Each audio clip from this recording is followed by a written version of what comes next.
So I couldn't impress upon you more sternly to please look at what's going on in your community and begin to have that conversation. What we did in our county was assembled a team of interested citizens to study what was going on in our county, much like you've heard me talk about the reality of what's going on in our state. Very different from what you're hearing in the media. Look at the books and see what the numbers tell you. We have a lot of work to do, and we've been given a trust and some assets now with which to build upon. People are awake. Many more are awake today than were a year ago. We're going to continue to advance these ideas and these issues. I hope those of you who have stood up into positions of leadership around the state will continue to be available to do that. And we've got to make these efforts regional efforts where we are affecting or changing the hearts and minds of state representatives and state senators, making sure that if there are other candidates out there, that they know it and they hear from fellow Texans.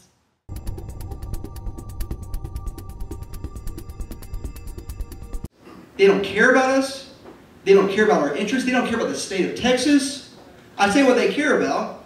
They care about getting our money so they can build their empire. Couldn't care less about the state of Texas, its sovereignty. Who in the federal, let me ask you, who in the federal government has protected the state's rights? Nobody. Name one. They don't care about our sovereignty. And when state sovereignty goes, our rights go as well. That's a fact. When state rights go, our rights go. Why? Because we delegated power to the state government to protect our life, liberty, and property. Because it's closer to us. We have more control over it.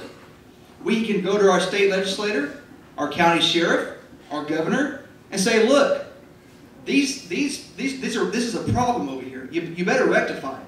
Because if you don't, I'm going to put somebody in there who does. Well, that's not what we have today. Until right now. Because what we see across this country is a movement.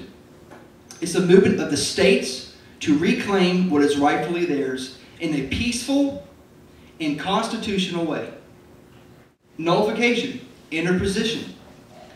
Those concepts are concepts that have been used throughout the history of our country. Just do some history search here. Nullification has been used. It's been used recently. Okay? And what it does is it says to the federal government, you know what? I know you passed this law. I know the Supreme Court says it's constitutional, and the whole federal government says it's constitutional. But guess what? It's not. And you've encroached upon our powers.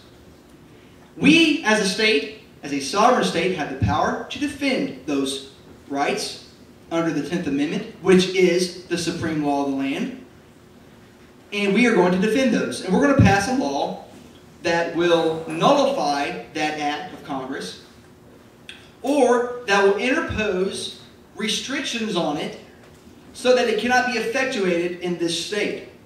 So my appeal to you today is to do what I try to do for myself and for the people I talk to, and that is to reinvigorate in your heart and in your mind the knowledge of what is government's purpose, where are its boundaries, and how do we know them, and what is the understanding of our duty whenever governments step beyond that bound.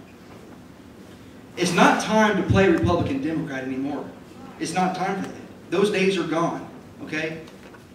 We are in serious days where if the states do not rise up to this occasion, they very well may be left when the train is down the road. When you consider a legislator, ask them, what would you do with the state power to resist an unconstitutional federal law? What would you do? What bill would you propose? What resolution would you propose? If they say something like, well, we really can't, don't vote for it. And say, you know what? Federal government, if you want to be sovereign, fine. You be sovereign. I'll tell you what, you got that 10 square mile city in Washington. You go for it. Have all the sovereignty you want. But this is our land. This is our freedom. And you are not going to take what is rightfully ours. When we do that, ladies and gentlemen, we will have freedom in this country again. I wish you the best. God bless you, and hopefully I'll come see you again sometime. Thank y'all.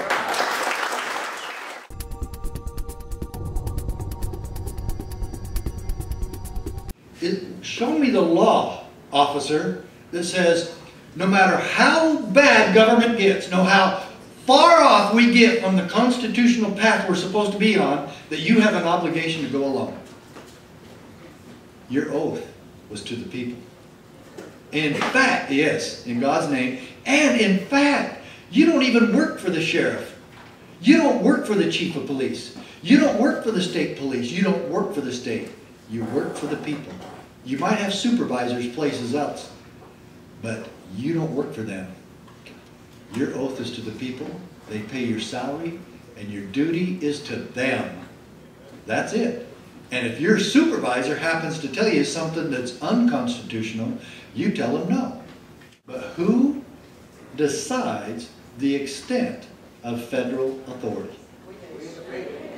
That's the right answer. Now give me the pragmatic answer. They do. The federal government, right now, is the only one that it decides how far they can go.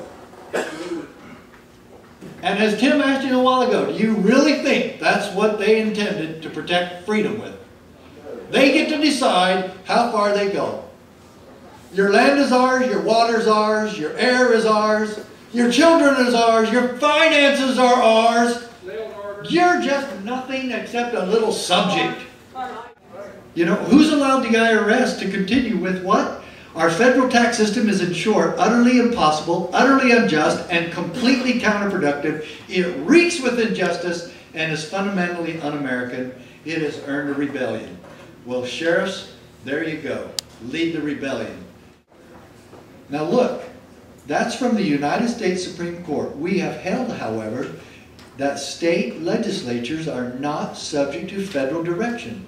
Don't you wish your state legislature knew that? Well, show them the dadgum case. Look at this. We have held, however, or the federal government we held, may not compel the states to enact or administer a federal regulatory program. When I say that, can you think of any kind of federal regulatory program that might be kind of a hot topic in America today? Let's see, what would that be? What's the official term for that? Obamacare. Does the state of Texas have to go along with nationalized socialistic health care? Just so we know where we stand, the answer is absolutely what you just said. The state of Texas is sovereign. This whole case is about state sovereignty. We won on the 10th Amendment. This is only about state sovereignty. But it's really, we're just puppets of a ventriloquist Congress if we can't control our borders, if we can't control the government within our own counties, if land isn't ours, if the borders of Texas and the geographical area of Texas does not belong to Texas, there's no such thing as state sovereignty. There's no such thing as the 10th Amendment. There's no such thing as the Bill of Rights. But now I think with the attention that freedom is getting, and sheriffs actually reading my book and understanding the principles that we're talking about here, life, liberty, and property, and who promised to protect those in our county, and understanding the power of the county, and understanding my responsibility to protect the person who hired me, we, the people. And in order to keep this movement, my good friends and brothers and sisters of Texas, to keep this peaceful and effective, we've got to have the sheriffs on our side. Otherwise, it will not.